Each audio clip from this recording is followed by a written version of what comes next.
right? This feedback we have in our life is there for a reason. So those moments where you and Tyler sit down and talk about the week, the things that went well, the things that went bad, like in order to be great at anything, you have to be willing to look at the things that didn't go well under a bigger microscope. You have to pay more attention to that, because if we alleviate those things and keep these other things the same, then we progress at a greater rate.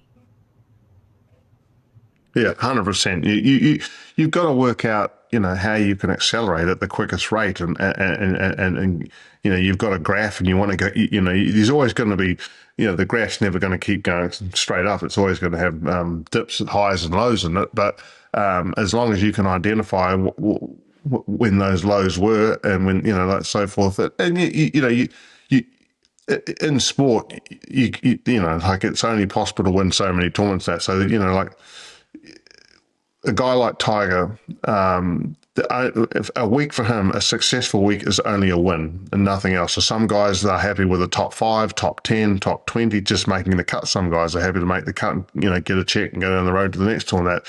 Tiger, the only measure of a success for him was a win. And, you work alongside a guy like that, it's incredible, like when I look back now, and particularly when I wrote the book and spent a lot of time sitting down writing the book and thinking about it, I didn't probably understand how much pressure I was under myself in that, because this is a guy that only wants to win. And, if he finishes second, well, that's not a good week. And only a win is a successful week. And you can only, like some years you might win 3 tournaments. And in his case, there was years where he won over 10 tournaments. So,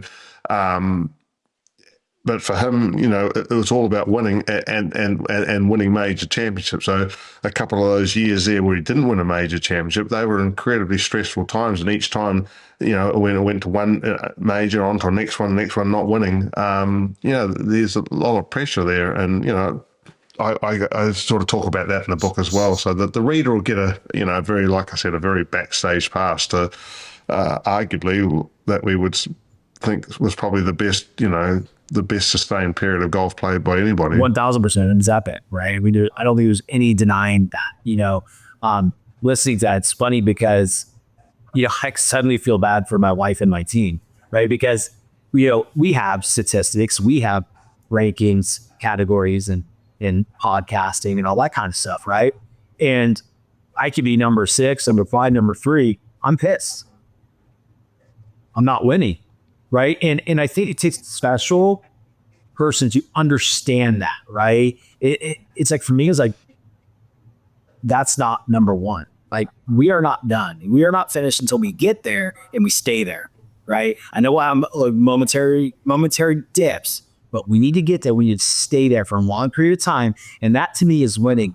But it also gets the level of everybody else to rise up to understand, okay, where everything's great. We love what we're doing, but at the same time, we are not done. We are not done. We have to continue pushing to get to that spot. And again, we're talking about greatness here. It's the same thing, Elon. Yeah.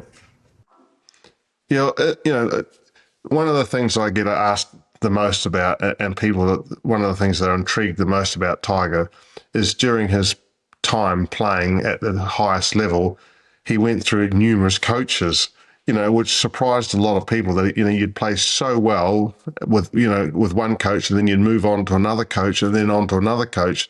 Why would you do that sort of thing? Well, Tiger just absolutely was always searching for perfection. No matter how good he was, and throughout 95% of the time that I was came from, he's number 1 player in the world. So he was the dominant player, but you can always get better. No matter how good you play, how good you are, you can always get better. And Tiger was always open to listening to, different theories on the golf swing, different theories on how you can play. And ultimately, he always believed he could get better. And that was incredibly unique to watch, that somebody as great as he was playing, as dominant as he was, and he still believed that he could get better. And in that time that I came from, he worked under 3 different coaches, and ultimately, each time he changed coaches, he might have had a little bit of a downward spiral for a little bit, but ultimately he knew through hard work and everything that he believed in, that this coach brought to the table, that he was going to get better. Incredible mindset to do that. When you're very, very, very few athletes, when they get to the very pinnacle of their sport, would think, you know what, I can get better. And to do that, I've got to take a step backwards. I've got to rebuild my swing. And when you introduce some new swing changes in that in golf, they don't happen overnight. It might be, 3 weeks, 3 months, or even longer. It takes a long time to introduce some new swing thoughts in that. And he did that. I mean, incredible. So he was never ever going to get complacent. And a lot of people, in the end, they get complacent, and there's many reasons why you get complacent in that, but he never ever got complacent. He never took his foot off the gas. He just kept working, and he, ultimately always believed you can improve. No matter how good you are, you can always get better. And that's like you say, you get to number one, you can't get complacent because somebody else is going to tip you off the scale. And if you're at the top of the tree, you've got to stay at the top of the tree, and you can't be complacent. You've got to get better and better and better. And no matter what you do in life, how you go about it, you can always get better. It's funny, as we, land the plane here, like this last part of this conversation is so valuable for the audience to pay attention to, because I don't care who you are. Tiger Woods, Michael Jordan, Barry Bonds, Roger Federer, doesn't matter. You can always get better. So if you're sitting there right now thinking you're comfortable, you're doing well at your job, you're doing well with certain things, you're the greatest husband ever, greatest father ever, or wife or mother, everything can be improved. There's always another level of you that you can achieve by becoming greater and greater. The job's never done. We're never done developing, right? We're growing constantly. I just think it's super important for everybody to realize that the people that you are watching on TV, like Tiger Woods, was never satisfied. I'm not saying he wasn't grateful. There's a big misconception there with people that are great. Why can't they just be grateful with where they're at? They are, but they're also not satisfied. There's more for them to do. And it keeps giving them purpose and to reinvent themselves constantly, even with a golf swing or a new strategy. It's super important because we're proving to ourselves constantly that we can start over from scratch and still do it again. And I think that right there is the message to greatness. It's the message to anything that is spectacular in life. You're never done. You must get back. Yeah, 100%. Like if you just write down, 10 of your core values, what, your things that you'd like, you say your happiness, your fitness, your diet, your work, all the different things, your work ethic, the time you put into things. And at the end of the day, can you go through and give yourself a 10 out of 10, 10 out of 10? You'll never be able to do however you want to rate yourself and all the different things that you want to rate yourself on. Is there ever a day you can say, 10, did I eat exactly what I should have eaten today?